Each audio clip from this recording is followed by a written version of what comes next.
So we as humans have a craving for free cash, and if you're an investor in the stock market, dividend-paying stocks seem to fit the bill. Yes, pun intended. But there's a dark side to dividend stocks that a lot of new investors, a lot of rookies in the stock market are clearly missing out on. I see it in our Discord chat room, over on Twitter, and even here in the comments on YouTube. And to be honest with you, it has to stop. There is a big problem when it comes to dividend investing. In this video, I'm going to tell you why you should stop buying dividend stocks immediately and change the way you are investing for the rest of your life. Now, this may seem a little bit left field, but trust me, it will all make sense in this video. But as always, before we get into it, if you could help me out, make sure that like button is tapped whatever color your device allows. It does help this video reach a larger audience and potentially help another investor from making a rookie mistake. Also as well, if you want to ignore my advice and buy dividend stocks, you can do so via eToro on the pinned comment. If you sign up via that link, deposit, make a trade, you get lifetime access to our eToro Discord just for using that link. So dividend stocks, firstly, very briefly, what are they? If you've clicked on this video, you probably have a good idea. When a company generates revenue, it brings in its cash and it pays all its taxes and everything, and it pays all the people, pays for the maintenance, and it has something left over at the end in its balance called free cash flow. They can use this free cash flow to reinvest into the company, they can start new projects, they can buy back shares, pay off debt, or they can actually pay an investor into the company a cut of the profit in a cash format. The easiest way of thinking about this is, remember when you were a kid and your parents would be working and at the end of the month they would have some cash left over that would roll onto their next paycheck? That would be the free cash flow. And your pocket money from this would be, in theory, the dividend you get from having great parents. Now, the dividend does vary on the type of company. In fact, some companies don't even pay you a dividend. They would rather invest this money back into the company or buy back shares. But that is down to the individual company. But some companies pay a dividend over 10% a year.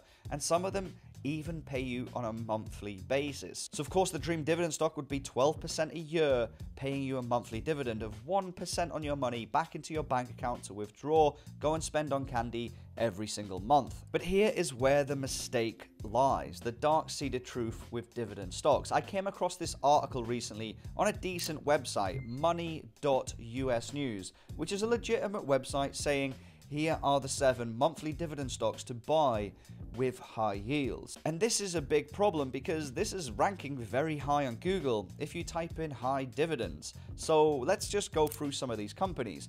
We've got AGNC Investment Corp, a company most people have probably never heard of.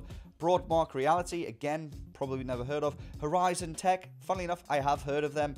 PennantPark Floating, never heard of them. Prospect Capital, never heard of them. Sabine Royalty Trust, never heard of them. And Stelliulus Capital Investment, again, never heard of them. Now, I own a lot of companies in my portfolio that I have never heard of. That's fine. But if we dive into the financials, now these are the 7 high-yielding, monthly paying stocks this legitimate website has recommended to you. Now, I literally spent 5 minutes researching this video.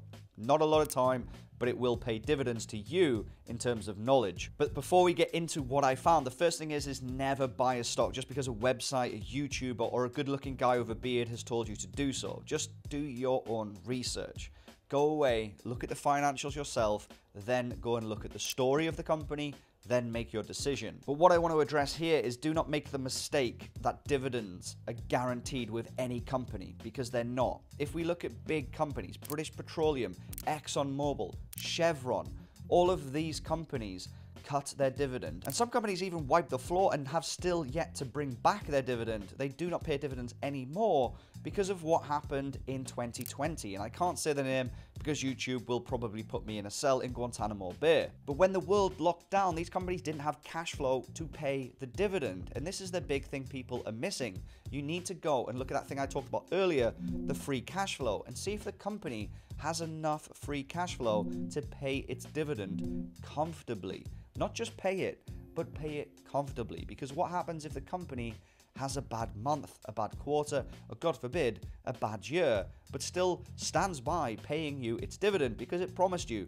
That is not a good look for a company, because it means they are not making a positive return from their free cash flow. But again, to clarify, the thing I wanted to point out there is that dividends are not guaranteed. They can go up, they can go down. Their prices in terms of what you get paid change all the damn time. So looking at these 7 dividend stocks that you should buy that are monthly paying, the first one, Horizon. Let's have a little look at what they say. Though slightly underperforming the broader market last year with about 22% gains in its share price, Horizon is actually neck and neck with the S&P's performance when accounting for total returns, including dividends. This is because the tech-focused financial firm pays 10-cent monthly dividend, which adds up big time for the long-term investors. Horizon provides financing startups, but increasingly has moved into medical technology, green energy opportunities, yada yada yada. Its dividend is 7.4% per annual. Now, before we get into the issues with Horizon, let's look at the next company I have an issue with on this list, which is PennantPark Floating Rate Capital. It is a business development company that makes debt and equity investments in small-sized companies, primarily in the US, usually investing between $2 million and $50 million per opportunity. Blah, blah, blah, blah, blah. This company is great. 8.8% yield per annum, which is insane from a dividend standpoint. If we go on to the last company that I have a problem with on this list, and by the way, I have a problem with pretty much most on the list, but these are the 3 worst. Stelliulus Investment Capital Corp was previously a very popular monthly dividend stock up until briefly it suspended its payouts in 2020. So imagine if you bought this company in 2020 for the dividend, and then you just don't get it anymore. It then resumed its dividend at a significantly lower level than before the pandemic. There's a lot of risk, obviously, given the history of the business development in the company. However, with 6 of the 7 most recent paydays clocking in at 9.3 cents a share, those figures are almost back to the 11.3 cents monthly dividend paid at the end of 2019. Dividend yield 8.5%.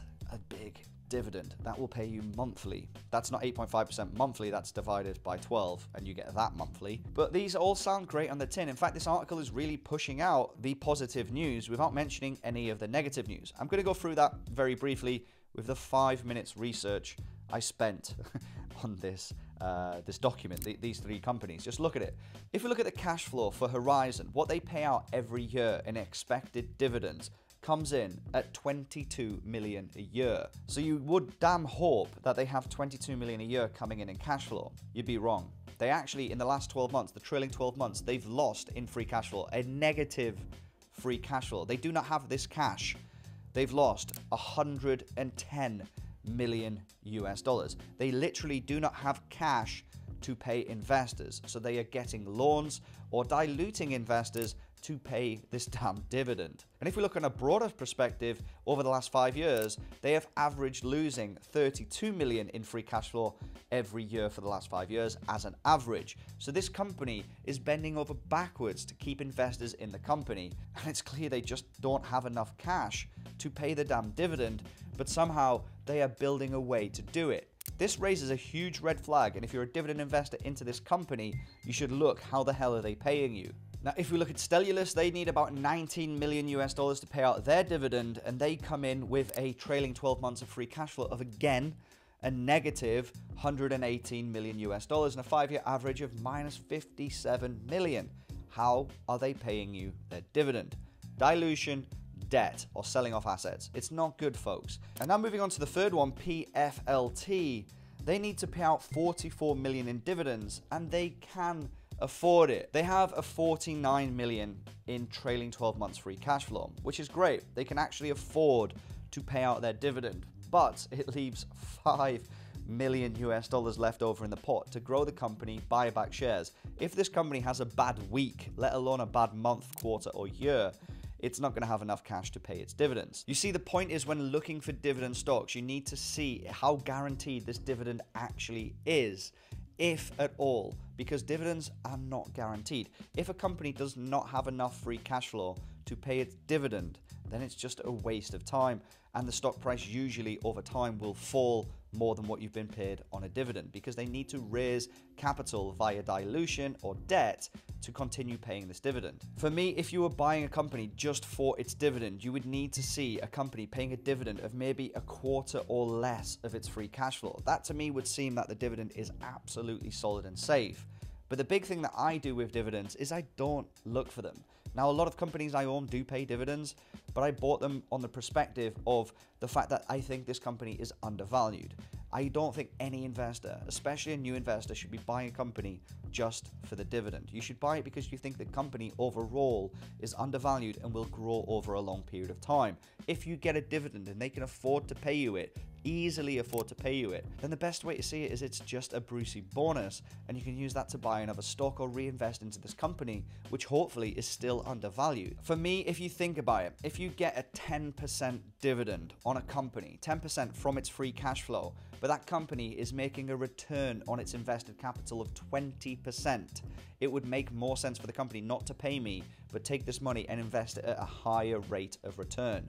I would rather see a company do this than pay me a dividend, and a lot of investors can't seem to understand this, especially if you're solely focused on dividend paying stocks. Just be careful out there, because you see a stock paying 12% a year that pays you a 1% monthly return. Usually, if it's too good to be true, it probably is too good to be true. So be safe out there. Always check the financials, check the free cash flow, check how the company is doing overall, and it just adds a little bit of a safety net to your portfolio. The code word for this video is free cash flow, and if you want to look more how to value a stock and look at financials in general, I just did a video talking about how investors can look at the correct thing when it comes to financials. So check out that video up there. I strongly think you'll find it beneficial. That's it from me. Make sure that like button is tapped, and I'll see you in the next one. Take care. Peace.